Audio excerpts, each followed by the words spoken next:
What is up, everybody? It is week 5. That's right, it is week 5 of the 2020 NFL Fantasy Football season. Also, week 5 of the Dynasty Fantasy Football season. And look, it is a new look. I know things are different. I'm actually wearing contacts. I don't know if you guys can see them. Trying something new this week. And I'm not wearing glasses. It's a new look. What do you guys think? Is it okay? You guys all right with that? Just kidding. I still wear glasses. I will never, ever be comfortable with shoving anything in my eyeballs because contacts are gross. What is up, everybody? Week 5 is in the books, man. And I know I'm a day late with the show, but usually these are done on Tuesdays. But because there was actually a game yesterday, final scores didn't get posted till like 9 o'clock. And I'll be honest with you guys, if it's not like done by 8:30, I'm not going to do it because I got things that I want to do besides the fantasy football recap. I do love you guys. I do appreciate all the views you guys give me, even though they're very few. They are very appreciated. So I want to thank you guys for those. So enough banter and talk, right? Let's roll those week 5 highlights. And I already got the video pulled up on this side. So it wasn't, I'm not super fancy like I was last week. But I'm working on getting maybe like a green screen. Maybe you guys want to donate some money and I'll get a green screen and I'll put up some fancy graphics and you won't see like baby stuff in the background. How about that? Week 5, first game up, you got me, aka the Matt Tellurian, taking on Alex's team, Bay. And suck it, Alex, because I win 131 to 117. I love you, Alex. You know I do. But I do like winning, and I've been doing some winning this year. You see Murray there got me 27 points. Calvin really redeemed himself after that week 4 fiasco with 21 points. Davis, man, that replacement for my replacement running back, man, that has just been amazing for me. McCaffrey's still not going to come back in week 6. It was, they were kind of maybe, it was up in the air that he could be coming back this week, but I think he's going to be still on IR coming into week 6.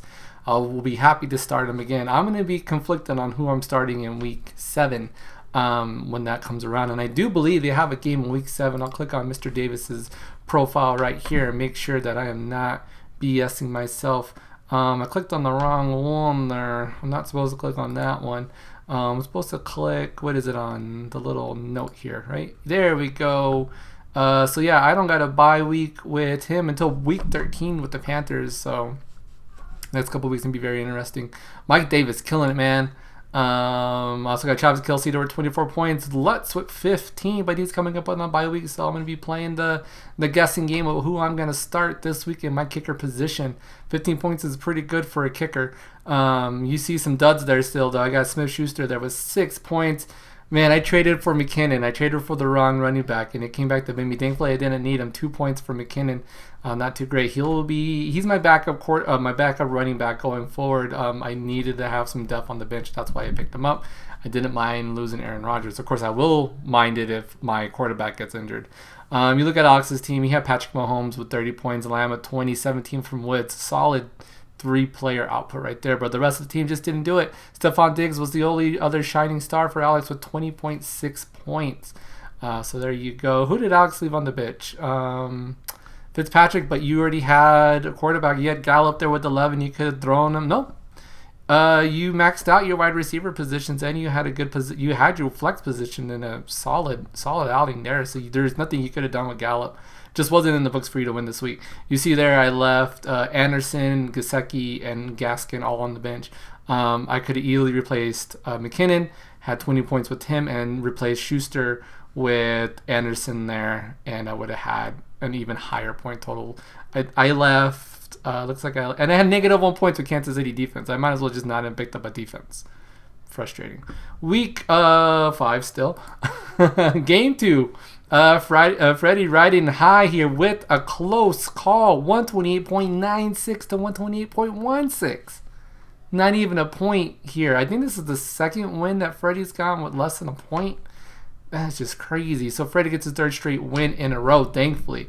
Luckily, I should say. Man, if the previous week Luis didn't start his team because so many of them had to take on a bye unannounced because of COVID, But you see it there. There's, man, if Luis just would have traded out one player, if he would have started, let's see, Smith here, and oh gosh, he would have totally beat. Even if he would have played the Los Angeles Rams defense, he would have had that win. Pretty even. I mean, you look at that score; it's pretty even. 25 points to 26 points in the quarterback position.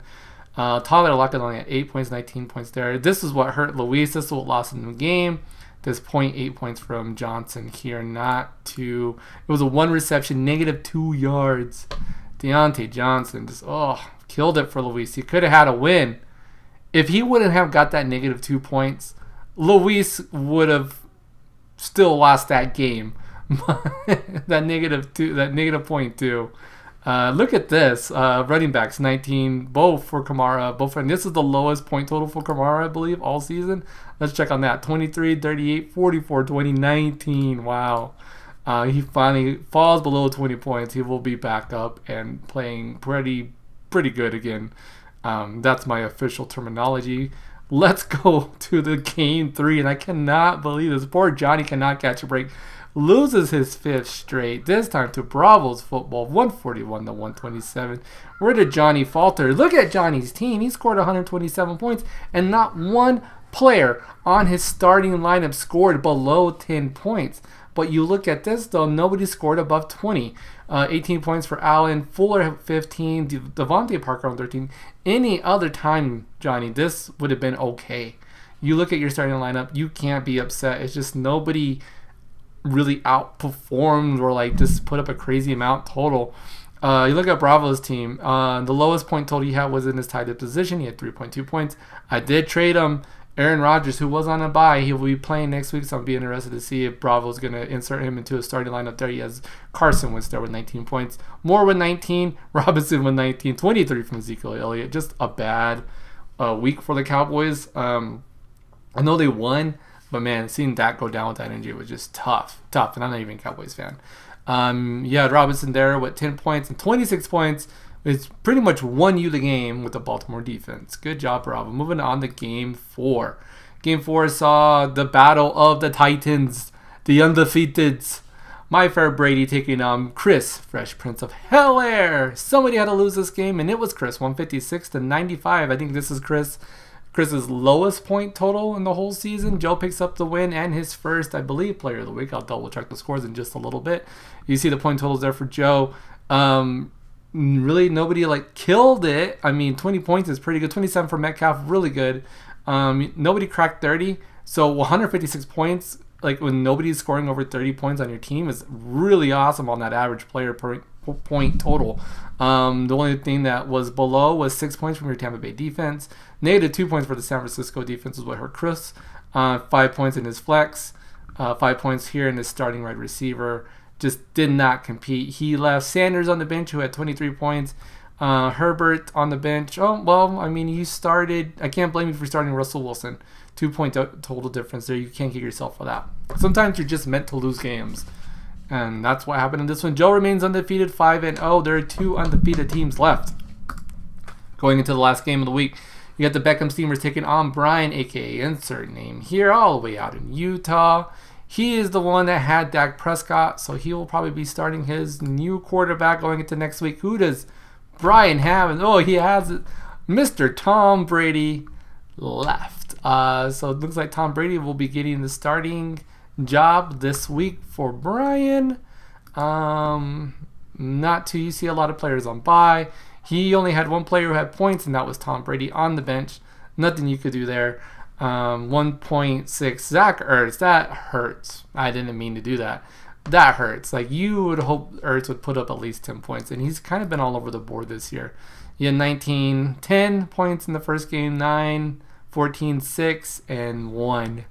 I know this is a downward trend we're seeing with Zach Ertz. I don't know what's going on with them. I'm concerned because I have him in 2 of my leagues as well. Look at Jeremy. He wins this game by 14 points. Look at his quarterback, Jimmy G. 1 fantasy point. You read that right. 1 fantasy point. He was benched because he's just not playing good. You saw Alex Smith, I think, come back and take up the mantle there. Am I right? Did that happen, or am I thinking of a different game? I am thinking of a different game, right? Amari Cooper only about 4 points. A disappointing point total. You see 18, 16, 17, 33 last week. Down to 4 this week. Ugh. I mean, anybody would have started Cooper. You can't get yourself. I mean, you still won the game. Nonetheless, Jeremy picks up the win. He is 4-1. Doing really good for Jeremy. Good job there. Enough scores and highlights. Right, let's hand out some week 5 awards. I wish I had a graphic that I could throw on there. Green Elite of the Week this week goes to the team with the lowest score. And that team this week with a score of 95 points is Chris G. All the way out in Kansas City or New York. He flies between both with the high point total, low point total, 95 points. Player of the Week honors go to a man who stood out there all by himself. Nobody came close to him this week. 156 points from Joe, my favorite Brady. Congratulations. Cue the cheering. Yeah, I need to put some graphics and some like sound effects. Good job, Joe. You get your first player of the week. 156 points is pretty good. I think that's the 3rd highest point total in the league this year. Sorry. You also get the award for biggest blowout of the week, as you see there, probably to the right of your screen. Good job. There we got week 6, baby. Coming up, let's see what the matchups are gonna be. You got me, the Mandalorian, taking on Chris, Fresh Prince of Bel-Air. Can I continue my winning streak? Can I keep it going? Is Chris gonna rebound? We got 2 really good teams going up against each other. I know I'm a little bit biased, but yeah, I'm doing all right. Blackbeard's Delight looks to continue his winning ways against Alex's team, baby, looking for his very first win. Draft Day Losers also looking for his first win, going up against Luis High Guy, who is also looking for his first win. What? We have 3 teams that are 0-5. Wow. So it looks like someone will finally win a game this week. You got Bravo's Football taking on the Beckham Steamers. You see Jeremy there. Like, I don't know what's going on with that projection, but he's projected to lose by quite a bit. He's got some players that are questionable and out, so that's probably, you got a player on bye, so you need to set your teams. That's what's going on there. And kicking back to week 6. Come on. And you got Joe taking on Brian. Oh, look at this projection here. 94-60. What is going on? I don't know if you guys heard that. That was my wife. She just sneezed. And a lot of players on bye on both sides here. It's going to be very interesting. Joe's lucky. I mean, I think we all kind of did the same thing this year because we weren't sure how it was going to play out as far as when the teams were playing and when COVID hits, like your players, like how those bye weeks can go, like how that's going to turn out. So I know I picked a lot of players that shared the same bye weeks, so I'm bound to like struggle. I think in week 10, I can't remember. I remember doing the draft and just being like, I'm not going to worry about bye weeks. I ended up drafting a lot of players that had the same bye weeks, and oh well. I mean, it is what it is. You're not going to win every game. You might. I would like to win every game all the way to the championship. I don't know if it'll happen. You see, I loaded up my picks there. Let's go ahead and go to the overview here for the Dynasty Forever Fantasy Pick Challenge. I'm in 2nd place there with 50 points. I'm actually tied there with 30. That's your boy. Ain't nothing but a pick-em thing all by himself at 55 picks. My wife at the very bottom there with 39 picks. She's doing all right. Not too bad. She always misses out on the Thursday game. I'll try to get her to do the Thursday game for sure. But that's also like my fault. I need to like help her out. How are you guys doing in all your other football leagues? This has been a crazy year for me. I'm 5-0 in 2 leagues and 4-1 in the other 2. Playing in 4 leagues, that's usually the average for me. Having a lot of fun with fantasy football this year, guys. Not gonna lie, it's been pretty fun. It's a nice distraction from everything going on. I hope I've been a nice distraction for you guys as well. So set those teams, pick those picks, and I'll see you guys right here next week on the Dynasty Fantasy Football Recap. Laters.